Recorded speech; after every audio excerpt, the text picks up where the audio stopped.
Something unprecedented is happening right now, and it's flipping decades of conventional wisdom completely upside down. For generations, people from countries like India and Malaysia dreamed of moving to the United States or Australia. The West represented progress, opportunity, and the good life. But today, there's a shocking reversal happening that nobody saw coming. Americans and Australians are now fleeing their own countries and relocating to the very places their grandparents once called Third World. And it's not just a handful of adventurous expats or spiritual seekers. It's families, retirees, professionals, and entrepreneurs who are choosing Bangalore over Boston, Kuala Lumpur over California, and Mumbai over Melbourne. So what's going on? How did countries once associated with poverty and underdevelopment become more attractive than the wealthiest nations on Earth? The answer isn't just one thing. It's a perfect storm of factors. The West's crumbling infrastructure, skyrocketing costs that make middle-class life impossible, healthcare systems in crisis, and stress levels that are literally killing people. Meanwhile, countries like India and Malaysia are building modern infrastructure, offering affordable quality of life, and creating opportunities that the West can no longer provide. In this video, we'll explore exactly how this great reversal happened and what it means for the future. From collapsing American bridges to India's high-speed rail revolution, from Australian healthcare waits measured in years to Malaysia's world-class hospitals with same-week appointments, from the soul-crushing stress of Western life to the vibrant communities of emerging Asia, this isn't just migration. It's a complete inversion of global opportunity. And by the end, you might just realize that developed and developing no longer mean what they used to. Let's dive in. The infrastructure collapse. First world cities, third world systems. Here's something that would shock your grandparents. American and Australian cities now have worse infrastructure than many Asian cities they once looked down upon. We're not talking about minor inconveniences. We're talking about dangerous, outdated systems that are literally falling apart. Meet Robert Chun, a 45-year-old engineer from Pittsburgh who moved to Bangalore in 2023. For 20 years, Robert commuted across bridges that were deemed structurally deficient by government inspections. His daily drive included potholes so deep they damaged his car twice a year, traffic lights that hadn't worked in 5 years, and water main breaks that flooded entire neighborhoods monthly. I was living in a city that felt like it was from the 1970s, Robert told me from his modern apartment in Bangalore's Whitefield neighborhood. Everything was old, breaking down, and nobody seemed able to fix anything. The American Society of Civil Engineers gives U.S. infrastructure a C- grade. 1 in 3 bridges needs major repair or replacement. Water systems lose 6 billion gallons daily through leaky pipes. The power grid fails so regularly that wealthy Americans are installing home generators as standard equipment. Australia isn't much better. Sydney's trains are older than most riders. Melbourne's tram system dates to the 1920s. Brisbane's roads are so congested that commuters waste 71 hours per year sitting in traffic. Perth's water infrastructure is so outdated that restrictions are permanent, not temporary. I moved from Melbourne to Kuala Lumpur, and it felt like traveling forward in time, not backward, explained Sarah Mitchell, a 38-year-old marketing professional. Melbourne's trains break down constantly. KL's trains are modern, clean, fast, and air-conditioned. Melbourne's internet is slower than KL's. The airport in KL looks like something from the future, while Melbourne's looks tired and outdated. Meanwhile, India is building the world's largest high-speed rail network. Malaysia's MRT system is expanding rapidly with Japanese-level efficiency. Both countries have fiber-optic internet faster and cheaper than most American cities. Their airports, Mumbai's new terminal, KL's KLI, Bangalore's modern facilities, put most Western airports to shame. Robert's daily commute in Bangalore is on a metro system that opened in 2011, runs with Swiss precision, and costs him about $1 per day. My Pittsburgh commute was 90 minutes of stress on dangerous roads, Robert explained. Here it's 35 minutes on a clean, modern train where I can read or work. The third world country has better infrastructure than America. The reversal is complete. Asian cities are building while Western cities are crumbling. Hyperbole, it's mathematical reality. Meet Jennifer Walsh, a nurse from Los Angeles earning $85,000 per year. In America, that sounds like a comfortable middle-class income. The reality?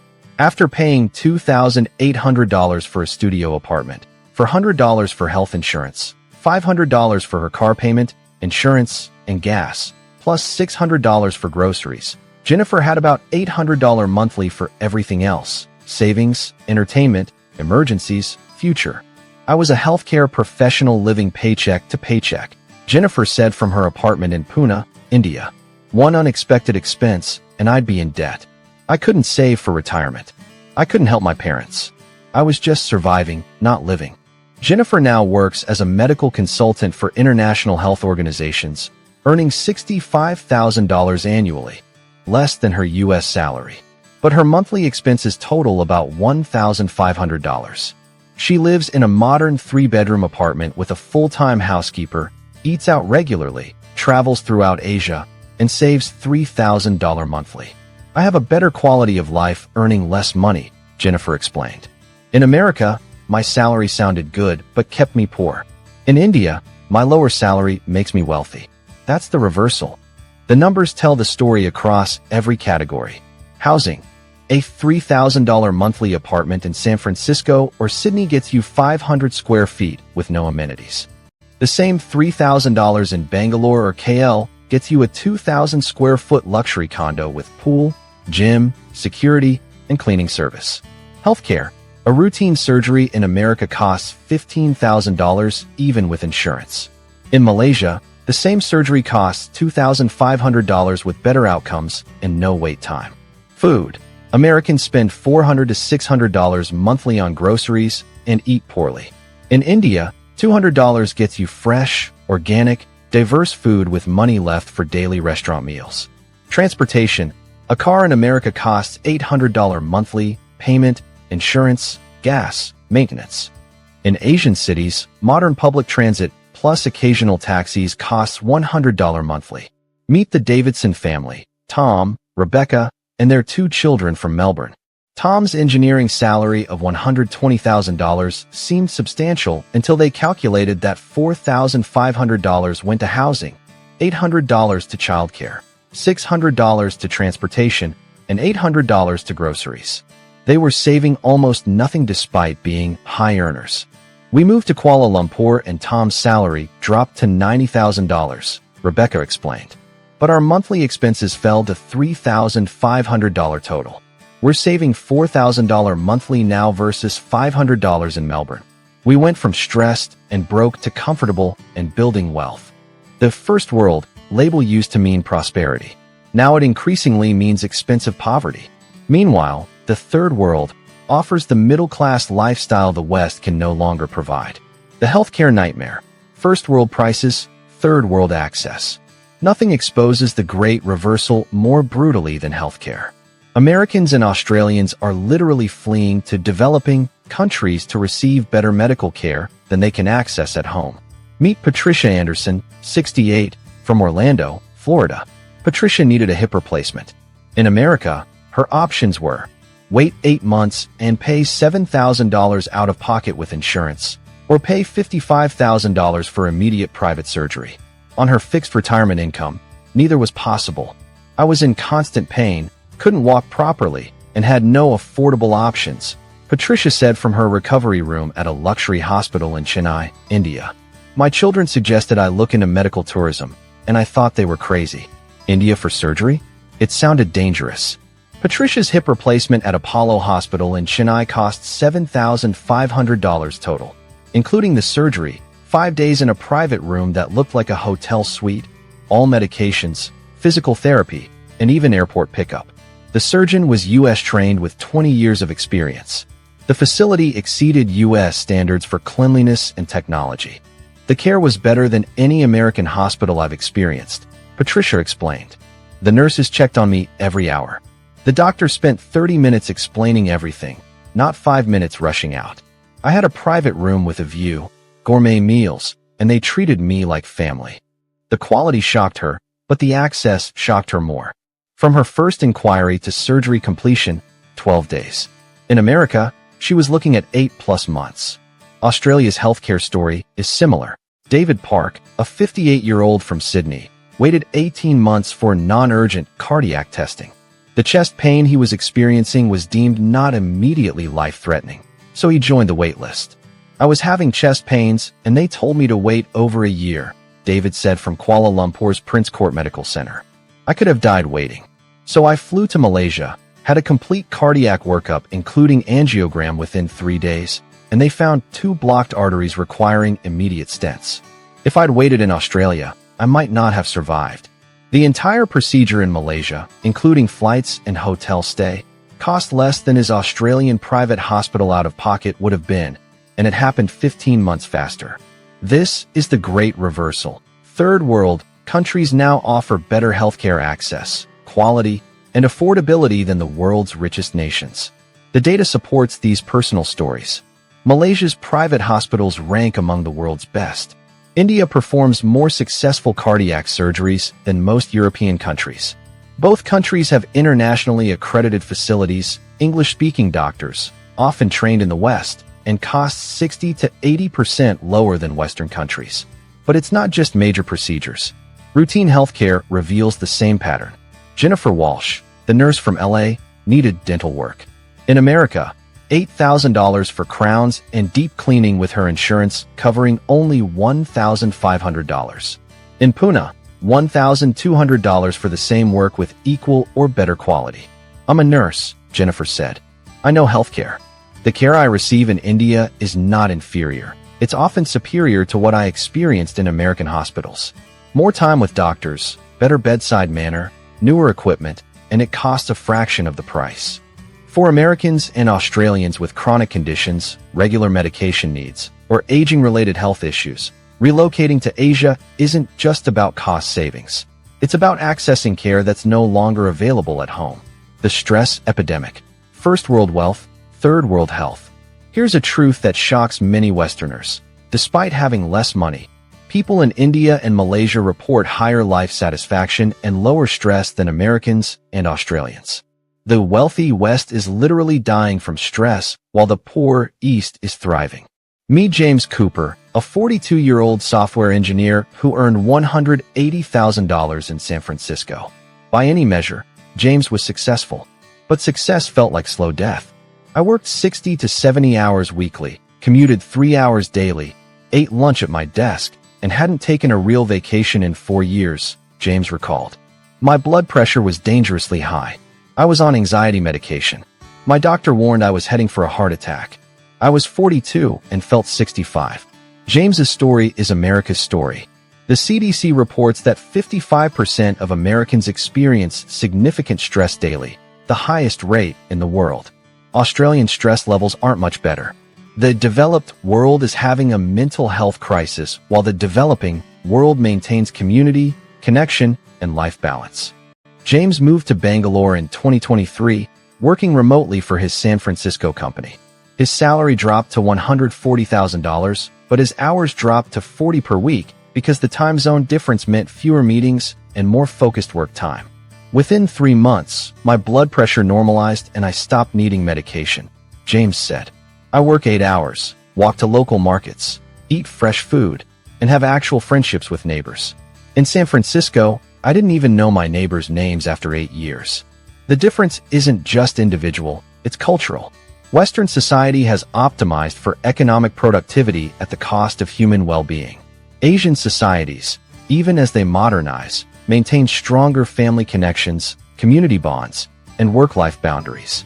Sarah Davidson, who moved to Kuala Lumpur with her family, noticed the difference immediately. In Melbourne, everyone was stressed, rushed, isolated, Sarah explained. Here, people actually stop and talk. Neighbors bring food. Kids play outside together. There's a sense of community Melbourne lost decades ago. The great reversal extends to mental health. Depression and anxiety rates in the US and Australia are 3 to 4 times higher than in India and Malaysia. Suicide rates are double. Despite having more wealth, Westerners are dying of despair while Asians maintain hope and connection. The American dream became the American nightmare, James said. I achieved every marker of success. High salary, good job, nice apartment, and I was miserable. In Bangalore, I have less money but infinitely more happiness. That's the ultimate reversal. Education, first world costs, third world outcomes. The education system reveals another shocking reversal. Parents are pulling their children out of expensive Western schools and enrolling them in Asian schools that offer better education at a fraction of the cost. Meet the Morrison family from Boston. They were spending $45,000 annually per child for private school because their local public schools were overcrowded, underfunded, and struggling. With 2 children, education costs alone were $90,000 per year after taxes, roughly $130,000 of pre-tax income. We were working just to afford school, Tom Morrison explained from his home in Bangalore. We had no savings, no vacations, and constant money stress. And the school quality wasn't even that good. Large classes, overworked teachers, minimal individual attention. Their children now attend Bangalore International School, a top-tier IB curriculum school with small classes, excellent facilities, and international accreditation. Annual cost, $15,000 per child. The Morrisons went from spending $90,000 to spending $30,000 for equal or better education. The quality is actually higher, Tom's wife Lisa added. Class sizes are 15 students versus 28 in Boston. Teachers have time for individual attention. And our kids are exposed to 40-plus nationalities. They're becoming global citizens in ways they never could in America. The educational reversal extends to university. American university costs have increased 180% since 2000 while outcomes have declined. Student debt is crushing an entire generation. Meanwhile, India's IITs and Malaysia's international universities offer world-class education at 10 to 20% of U.S. costs. But it's not just international schools. India's education culture, where families prioritize learning, children receive rigorous training, and academic excellence is celebrated, produces students who regularly outperform Western peers in math, science, and critical thinking. In America, our kids were average students, Lisa said. In Bangalore, they're challenged, engaged, and thriving. The education culture here is more serious, more focused, and honestly, more successful than America's. Australian families are making the same discovery. The Wilson family moved from Sydney to Kuala Lumpur and enrolled their teenage daughters in an international school. Sydney private schools cost $35,000 per year with constant fundraising requests, Mother Rebecca explained. KL's international school costs $12,000 per year and includes everything: technology, sports, arts. No hidden fees, no fundraising. Better quality at 1/3 the price. The Great Reversal. Western education systems are failing while Asian systems are excelling at a fraction of the cost. Opportunity and entrepreneurship, where dreams are actually achievable. Perhaps the most profound reversal is in opportunity itself. The land of opportunity label once belonged exclusively to America. Today, emerging Asian countries offer opportunities that the West no longer can. Meet Amanda Torres, a 31-year-old from Chicago who wanted to open a cafe. In Chicago, startup costs were prohibitive: $250,000 minimum for space, equipment, licenses, and 6 months of operating capital. Banks wanted 30% down payment plus personal guarantees. Amanda couldn't raise that kind of money. The American dream of entrepreneurship is dead for most people, Amanda said from her thriving cafe in Pune's Corgaon Park neighborhood. Unless you're wealthy or connected, you can't start a business in America anymore. In Pune, Amanda opened her cafe for $35,000 total investment. Lower rent, simpler licensing, affordable fit-out costs, and India's supportive startup ecosystem made it possible. Her cafe became profitable within 8 months. In America, I'd still be saving money and dreaming, Amanda explained. In India, I'm a successful business owner living my dream. That's opportunity. The reversal extends across industries. Tech startups in Bangalore raise capital more easily than in many U.S. cities. Malaysia's government actively supports entrepreneurs with incentives, low-cost co-working spaces, and minimal red tape. Australia's entrepreneurial environment, meanwhile, is strangled by regulations, high costs, and risk-averse banking. Robert Davidson, who moved from Melbourne to KL, started a consulting firm serving Australian companies. In Melbourne, I need $100,000 plus in startup capital just for office space and basic overhead, Robert explained. In KL, I started with $10,000 and became profitable immediately because my costs are so low. The quality of life for entrepreneurs is also superior. In America, business owners sacrifice everything, family time, health, relationships, to survive. In Asia, lower costs mean businesses can be profitable without destroying the owner's life. My business supports my life, not the other way around, Amanda said. In America, you sacrifice life for business. Here, business enables life. That's the opportunity reversal. Community and connection. First world isolation, third world belonging. One of the most heartbreaking aspects of Western decline is the destruction of community. Americans and Australians are lonely, isolated, and disconnected in ways that would horrify their grandparents. Meanwhile, Asian societies maintain the human connections that make life meaningful. Meet Elizabeth Park, a 67-year-old widow from Seattle who moved to Kuala Lumpur after her husband died. In Seattle, Elizabeth's experience of widowhood was profound isolation. After my husband passed, I realized I had no real community, Elizabeth said. My neighbors were strangers. My children lived across the country. I was completely alone in a city of millions. I'd go days without speaking to anyone. In KL's expat community, Elizabeth found immediate connection. Weekly meetups, regular dinners with new friends, community activities, and a culture that values connection over isolation. Within a month, I had more friends than I'd made in 30 years in Seattle, Elizabeth explained. People here actually care about each other. It's not superficial, it's real community. The isolation crisis affects all ages. Young professionals in Western cities describe feeling alone despite living among millions. Parents struggle to find community. Seniors are warehoused in facilities where they die of loneliness. The Great Reversal. Advanced Western society has destroyed human connection, while backward, Asian societies maintain the community bonds that make life worth living. James Cooper, the SF engineer, described the difference. In San Francisco, I felt anonymous. In Bangalore, I know my neighbors, local shopkeepers, and dozens of friends from different backgrounds. My life has meaning beyond work. This isn't nostalgia, it's measurable. Social connection predicts health, happiness, and longevity better than any other factor. By this metric, Asian societies are objectively superior to Western ones. The future, where do we go from here? We're witnessing something unprecedented, the reversal of global opportunity. For 200 years, migration flowed from poor countries to rich ones. Today, it's increasingly flowing the other direction. This isn't temporary. Western infrastructure will continue crumbling. Costs will keep rising. Stress will intensify. Healthcare will become less accessible. Community will further erode. Meanwhile, Asian countries are building modern societies that offer what the West once promised but can no longer deliver.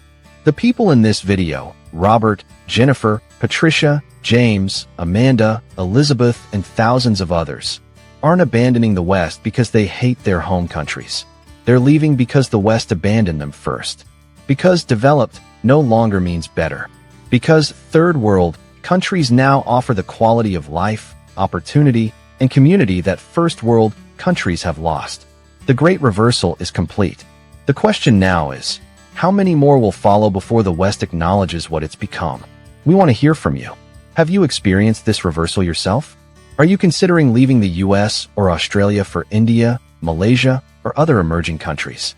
What's holding you back? Share your thoughts in the comments. And if you're already living abroad, tell us, do you regret leaving, or is it the best decision you ever made? If this video opened your eyes to possibilities you hadn't considered, don't forget to like, share, and subscribe. Watch next, India versus Malaysia. Which country is better for Western expats? It might just help you decide where your future lies.